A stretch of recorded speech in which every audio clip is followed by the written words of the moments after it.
Welcome to day 37 of 40 seconds for 40 days.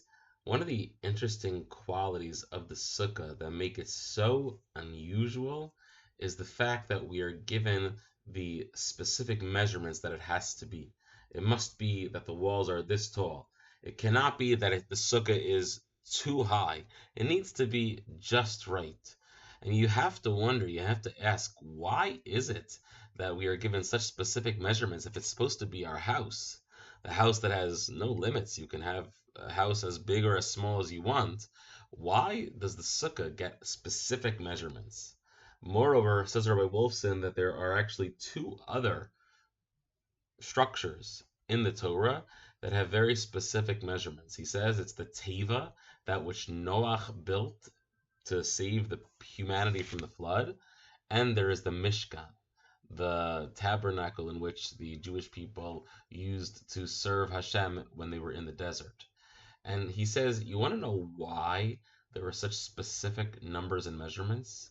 Because these measurements are the Torah's way of being mitzamtseim itself. To be mitzamtseim Hashem, to be mitzamtseim means to contract. Contracts, in a sense, limits the holiness to bring it down into the physical sphere. And he says something remarkable, that the Teva, when you think about the fact that Noach was able to build this big boat that saved the people from the flood, it's counterintuitive. It doesn't make sense why God brought a flood with the only way that we can understand it is with a heavenly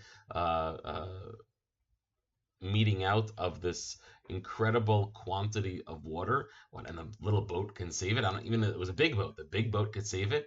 He says, no, it's not that the boat itself saved it. It's that the boat, in giving it such specific measurements, created a little piece of heaven on earth. And in a sense, when Noach and all the animals went into the boat, that then brought them out from this world and brought them into heaven to save them momentarily while the world was being destroyed. And therefore, says Rabbi Wolfson with the Sukkah as well, we come to understand that the calculations, the physical limitations of the Sukkah are meant to sort of correspond with the gematria, the numerical value of some of Hashem's names.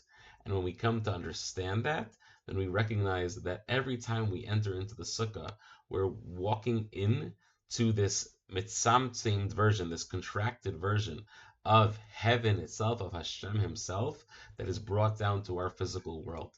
When you walk into the Sukkah, therefore, even though it's on planet Earth, it's actually really up in the heavens. It's a taste of being in heaven itself.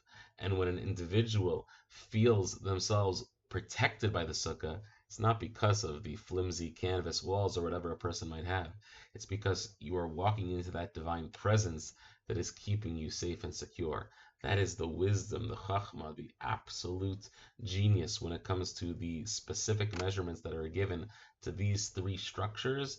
They are meant to help bring, in essence, the essence of Hashem into this world more deeply, and for us to be able to feel it on a higher level. Wish everyone a beautiful day.